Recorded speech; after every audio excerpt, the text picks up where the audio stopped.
Welcome to Status Secure, the weekly cyber threat briefing for executives who refuse to operate in the blind.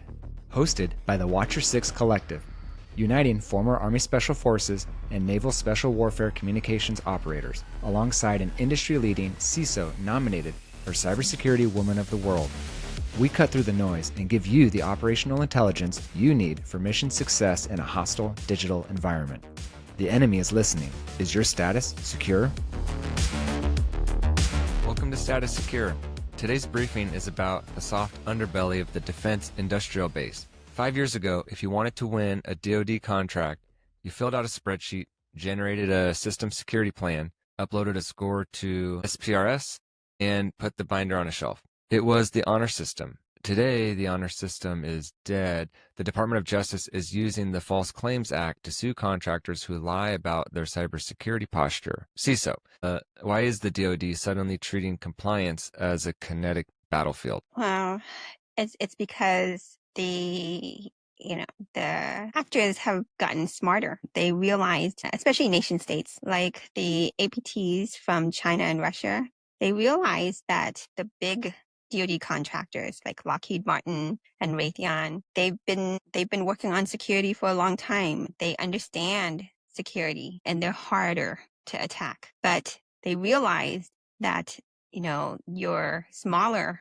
contractors to the DoD, the tier 2 and tier 3 subcontractors, right, who are subcontracting maybe to Lockheed or Raytheon, or they're smaller and they have a direct contract to the DoD.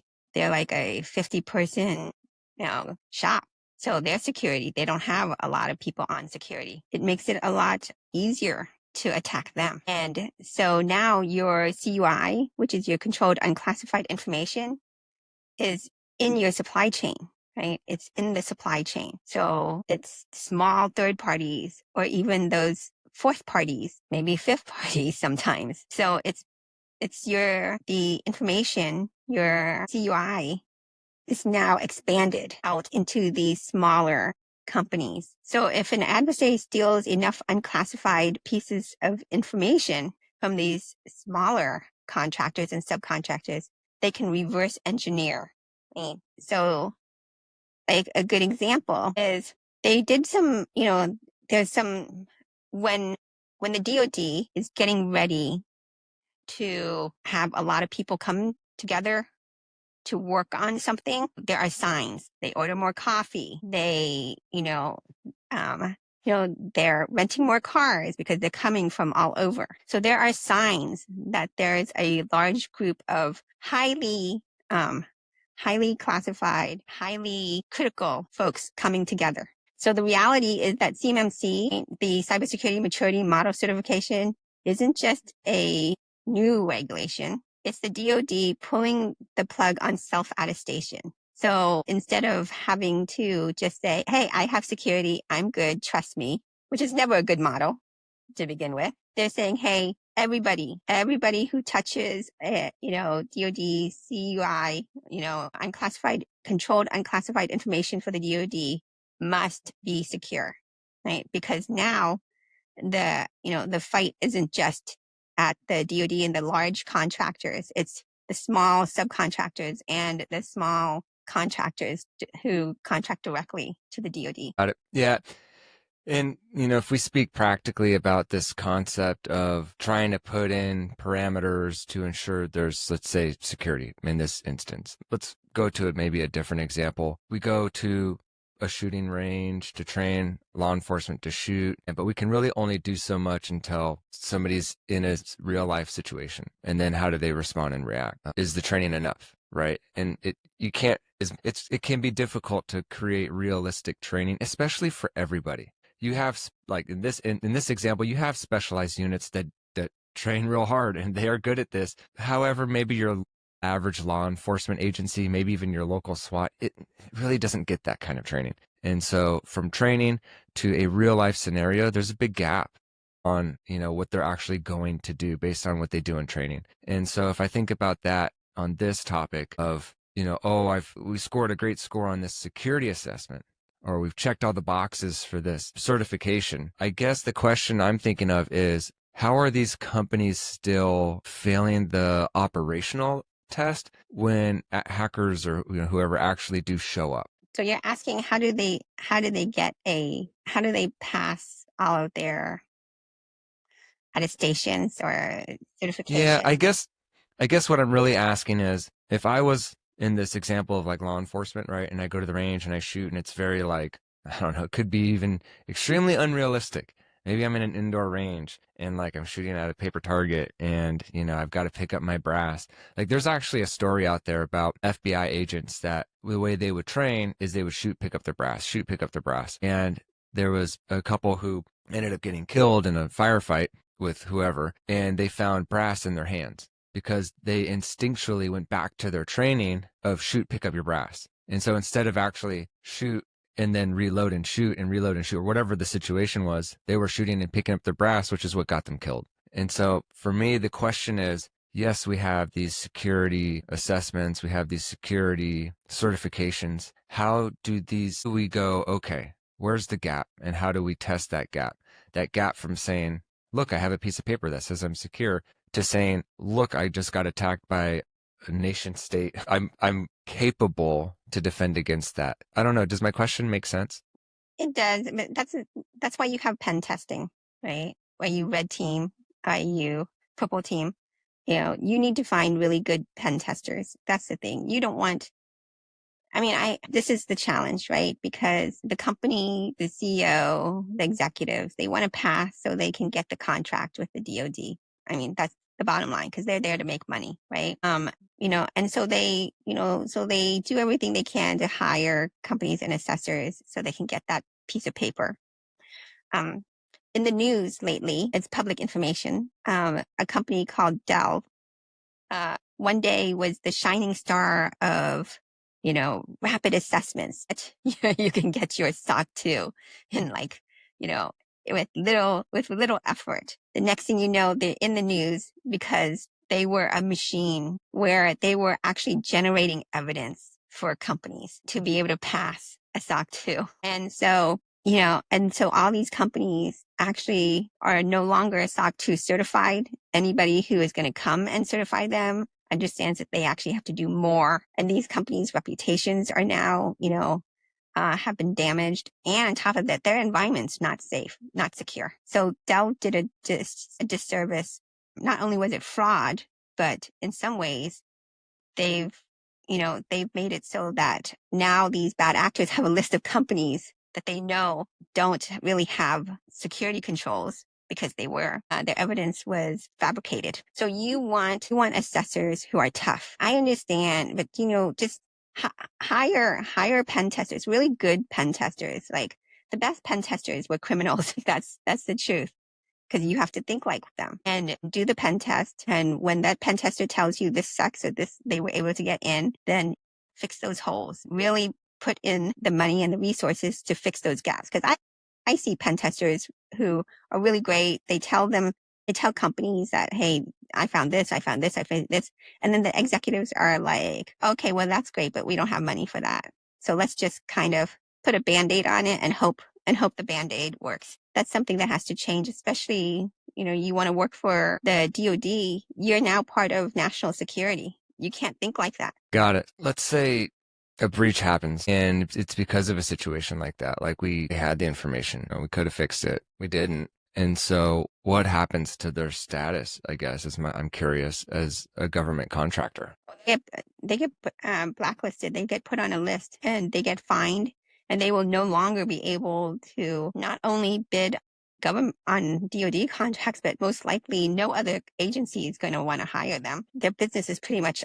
done. Got it. I guess this then is what I would imagine is kind of jumping into legal territory. So if we talk about the DOJ's civil cyber fraud initiative, if you invoice the DoD while misrepresenting your cybersecurity posture, the DOJ can apply the False Claims Act. So this isn't a slap on the wrist or losing the contract, but it's a business liability. I mean, what have you seen kind of in the industry with companies that maybe fell into that bucket? Well, the False Claim Act allows the government to seek triple the damages, right? So if your contract was like 10 million, they can fine you up to 30 million. Basically, it's a way to get rid of bad contract companies. It is meant if you are, doing that, there's integrity, right? So there's integrity issues. There's so many issues there. So the DoD is just like, hey, because we can't trust you, we're just going to take you out. That's the bottom line. So you don't even need to be breached to get caught. That's the mistake some companies make, right?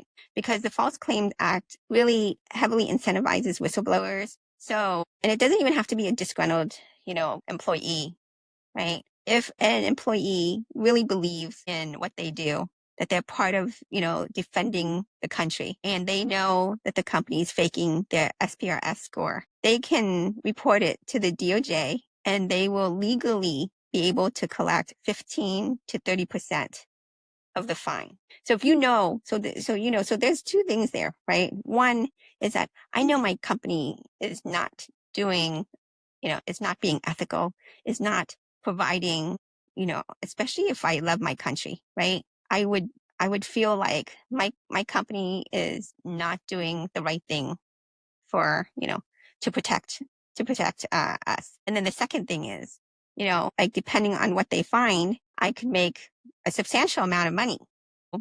You've got people do things. We always say this, people have to have a desire, and there has to be like, because if I'm going to tell and then I lose my job, right? Then, okay, that's, there's that, I want to be a good citizen. I want to report this, right? But then you add on top of that, like, I'm doing a good thing and I'm going to get paid for it, right? So the likelihood it just increased a lot. So, so business owners like companies have to understand that, like they're supposed to be part of the DoD,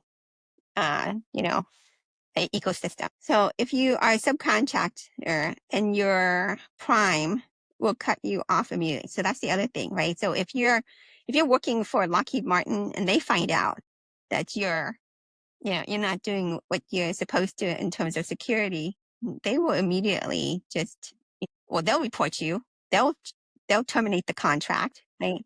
And you're done. So there's a lot of reasons not to do the wrong thing here, if companies and really looked at it. Yeah, I have an interesting thought on this. It's a little out of left field, but it's kind of reminds me of this time when I was on a team and we were preparing for some training, and one of the guys had to go through like the risk assessment to make sure we meet the risk assessment so we can do the training, and it was very detailed. And so an example would be like, we're gonna fast rope out of a helicopter. Do you have these types of pieces of equipment, for example, like the proper gloves? And so I'm kind of imagining in my head, because I know how a lot of guys could be too at that time. Like, yeah, they like Nike introduced these military boots, which were like really comfortable to wear if you're driving to the gas station and back or whatever. But like to actually wear in training and combat, they were ridiculous. They were just terrible quality and they would fall apart. But some guys were like, no, I'm going to wear these, all the time because they're so comfortable and they're cheap, right? And so I get these shoes, and if you wear those and you fast rope, you will like burn your shoes apart, right? Like the soles of the shoes literally burn and then they're ruined, and it's kind of ridiculous. And same thing, you wear you go cheap on the gloves and you come down the rope, you could burn through the gloves, and you do that enough, like it doesn't make any sense. Like, that's stupid, but when you're in that mentality of, oh, I can't afford it, or we're just going to go cheap. I only have so much budget. I can't get proper fast rope gloves, or I can't wear the proper boots to go down that. And you're creating a situation, like, it's training. So in the training situation, someone could get hurt, but in real life, like you just can't do that, right? That's like, you just ruin your operational effectiveness, and someone could get killed because of that. And that's kind of what it makes me think of, because we've had these conversations similar before on other maybe topics and other episodes of, here's a security vulnerability. We found this in an assessment, but we don't have the budget for that. Oh, it's a little bit pricey to maybe address that security gap. And that's like saying, oh, the cost to get the proper gloves to fast rope, it's just out of my budget. Or, oh, to wear the right boots to do that, that's out of my budget. I'm just going to wear these cheap piece of crap Nike boots that are just going to burn in half when I get down the first rope. So that's kind of what that reminds me of. It's sort of like maybe a mindset thing, but also I feel like, is there a way to approach this that goes, no, this budget is necessary, right? So that people aren't going to get, in my scenario, it's like, it's necessary so you don't get hurt and hurt yourself. And it's necessary so that somebody doesn't get killed.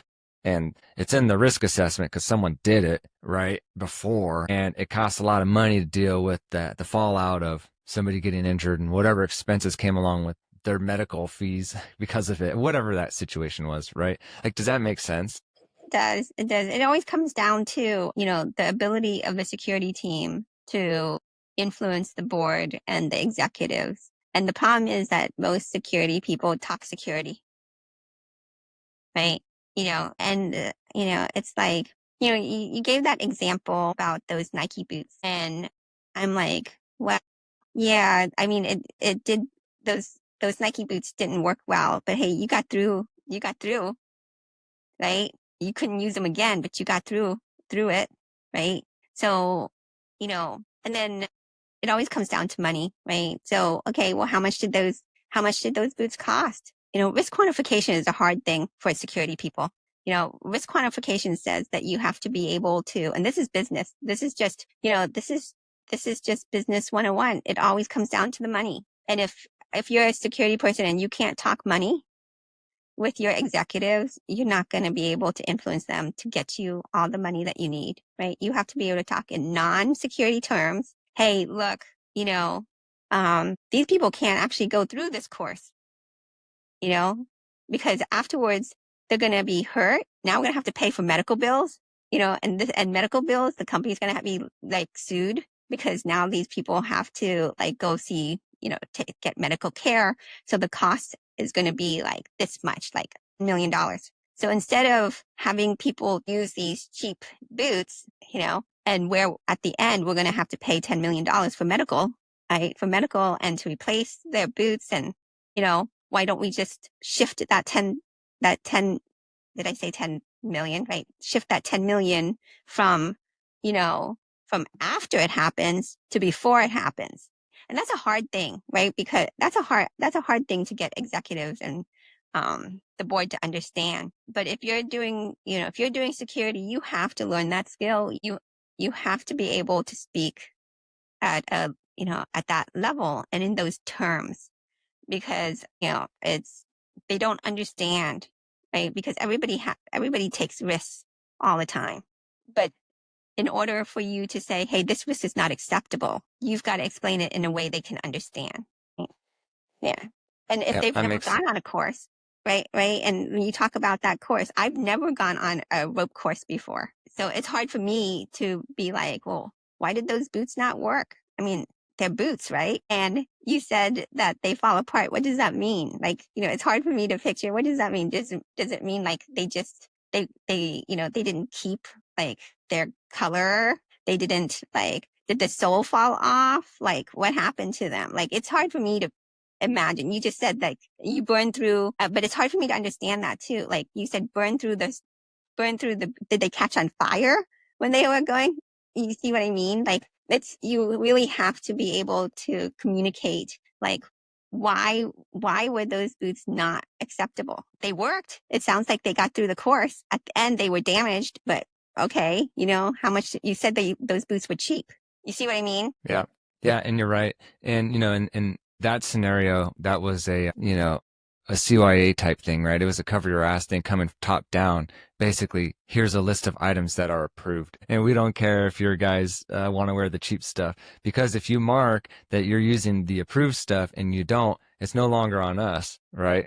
It's on you guys. So it's just, shifting the blame kind of thing. And it's covering their ass. But it's kind of that, in that instance, it's a little bit of a different conversation. But yeah, so we're going to cut it here on this one. Yeah. So we'll see you next week. Hey, the perimeter is no longer just your network, right? It's the integrity of the paperwork that you submit to the federal government. In the defense industrial base, compliance is not a suggestion. It's a condition of survival, of mission success, being about operational truth. So let's go ahead and execute to the standard. See you next week. Mission success isn't about luck. It's about preparation. You've heard the intel. Now, go put it to use. If you need to verify your security posture, I've established a secure line at watcher6.com/secure. Go there to get the briefing the enemy doesn't want you to have. We'll see you next week. Until then, keep your head on a swivel.